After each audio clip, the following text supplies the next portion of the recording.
Usually, a lump sum is a better way to go. Why? In this episode, I'm going to address the question, should you take a lump sum pension offer? Well, that depends on a few factors, but most of the time when I help people analyze the answer to that question, they realize, you know what? I think it's going to be better if I take the lump sum option. So I'll show you the different considerations and how to calculate whether you should take a lump sum or whether you should just sit back and take the monthly guaranteed income that they're going to give you in that pension. It isn't really that difficult, but you've got to make some assumptions. And sometimes we don't know the answers to certain questions, but get ready. I'm going to dive deep into this and help you be able to determine the answer to this question for you.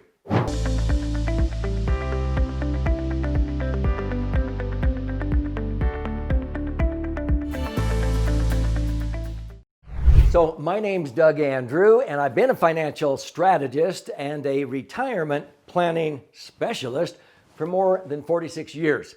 And I've helped many people when they approached retirement and they were given a choice. Do you want a lump sum when you retire? Or do you want to have a certain income with no survivor benefits? Do you want a 100% survivor benefit, a 50% survivor benefit? Usually a lot of people like school teachers, they will have up to 6 different options when it comes time to taking a pension. Now, in a nutshell, if you take the maximum no survivor option, you're going to get a set amount of income. Let's say it's $2,000, $3,000, $4,000 a month, whatever. And the highest income you could have is that you take it until you die. And when you die, it's done. It's over with, okay? So a lot of people say, ooh, because the advisor says, don't you want to share a portion of that pension with your spouse? Well, they almost guilt you into saying, yeah. Well, then they proceed to sell you the most expensive life insurance policy you will ever buy. And that's where they convince you to take a survivor option. Well, this one, you take less income, okay? But then when you die, that income will keep going to your spouse. But if you say, well, what if my spouse dies first? Can I name my next spouse if I get remarried? Nope. It's only this one right here. So it only lasts as long as that spouse, and they know sort of the LE or the life expectancy. If it is a wife, a husband and wife, the wife will generally live about 7 years longer and so forth. But you're going to give up $300, $400, $500, $800 a month in order to have that survivor option. Or you say, well, I'll let my spouse have 50% of what I've been getting. And so there's different amounts, and what you're doing is that difference is paying for a very expensive life insurance policy that you can only name one beneficiary, and if your spouse passes away first, it's done, it's over with.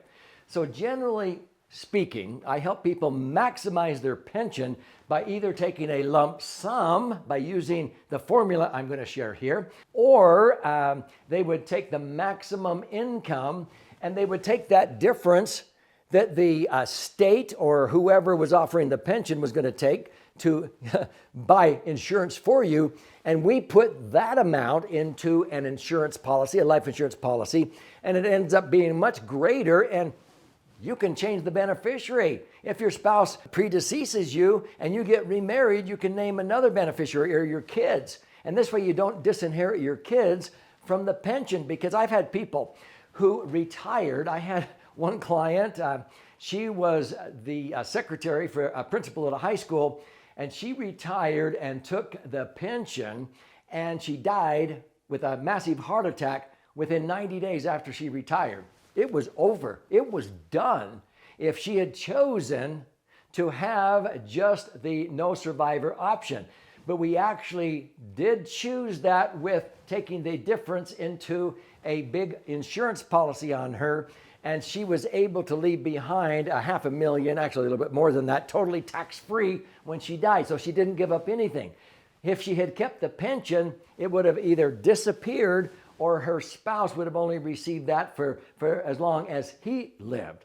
And so sometimes when you're going to be faced with decisions at retirement, you want to take into consideration ways that you could take the difference that they want to reduce your pension and you put that into a private insurance policy where you can change the beneficiaries, and you'll probably come out way ahead than buying their expensive insurance policy. That's the one they want to sell you. But what about a lump sum? Okay, here is the simple formula. So what you do is you'll take the guaranteed monthly income, okay? And you can even take the maximum with no survivor benefit. And you take that guaranteed monthly income and you annualize it. So that means if the pension was $3,000 a month, that's times 12 months is $36,000. If the pension, let's say, was $5,000 a month, you times that by 12, that would be $60,000. So you take that $60,000 of annual income that is guaranteed in the pension, and there might even be a little bit of a cost of living increase. But you take that $60,000 and you calculate, now, based upon 6 to maybe 8%, how much money would it take? Because what they're doing is they're actually setting aside a lump sum amount that's going to generate that $60,000. Now, if they did it on an interest-only formula, $1 million would have to be earning 6% to give you $60,000, but it would never deplete the million, okay?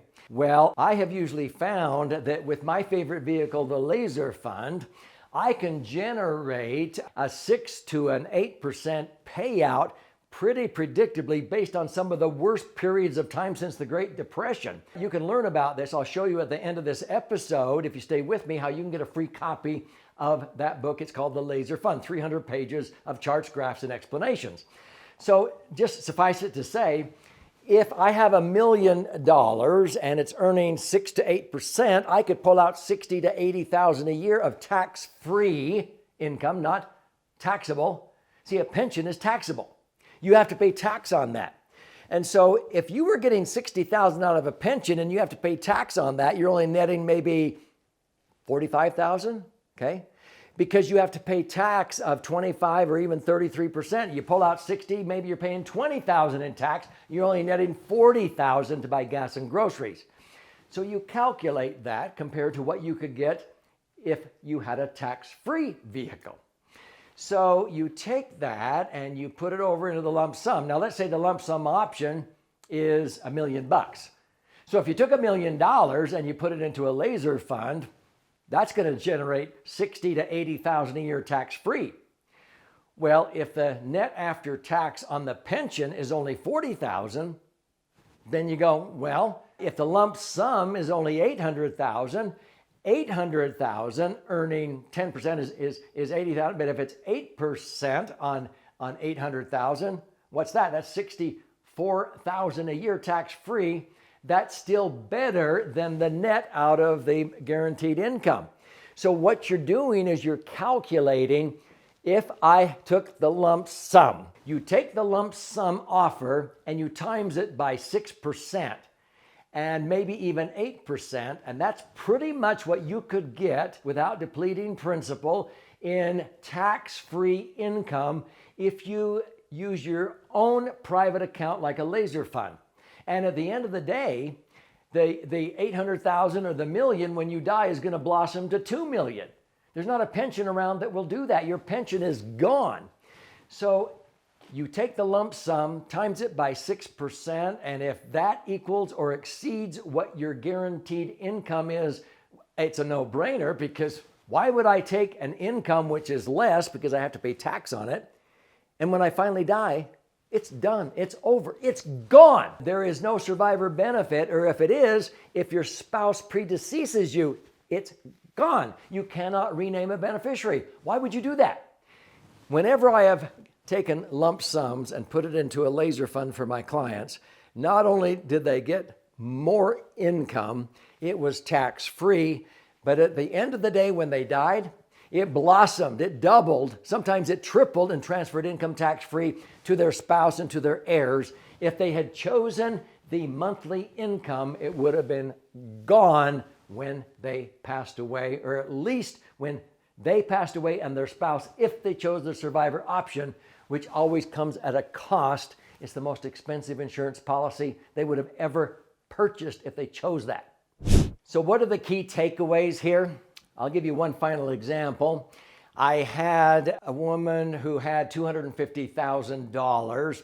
that she could have taken in a lump sum pension, and they were offering her on that asset, because your pension is an asset. You've been teaching school maybe for 30, 35 years or whatever. And so they offered her $1,650 a month. Now, if she took $1,650 a month, she has to pay tax on that. So maybe she's only netting $1,200 a month after tax to buy gas and groceries. By taking the $250,000 and putting it into my favorite vehicle, it's called the Laser Fund. This is a book that I'm going to gift you here. We were able to generate $1,667. Now, on the surface, it's like, well, so the Laser Fund is only generating $1,667, not much more than the $1,650 out of the pension. So what's the difference? In the Laser Fund, we were not depleting it. That was just the interest. It's tax-free. On the $1,650 out of the pension, she has to pay tax. But when she finally passes away, the Laser Fund blossomed to $625,000 and transferred to her children, because her husband had already passed away. $625,000 would have transferred income tax-free to her kids. If she had kept the pension, it was gone. The minute she dies, it's over. Which one would you choose? So you want to analyze, and most of the time, unless your LE, your life expectancy, is very short, I would, pretty much recommend the lump sum. And even in those cases, a lump sum will make a lot of sense. If you want to learn more about the Laser Fund, it stands for Liquid Assets Safely Earning Returns. This is my 11th book. It retails for $20, but I want to buy the book for you. I want to gift it to you. So here's how you can claim your free copy of this 300-page book that contains all kinds of charts and graphs and explanations, and actually 62 client stories to help you learn. Go to laserfund.com, L-A-S-E-R, laserfund.com. If you will contribute $5.95 towards the shipping and handling, I'll cover the rest.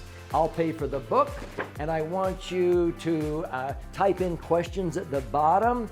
Engage. If you subscribe to this channel, I post an in-depth answer to a question like this every single day, and you can search for all kinds of other information, because my goal and my passion is to empower you so you don't outlive your money.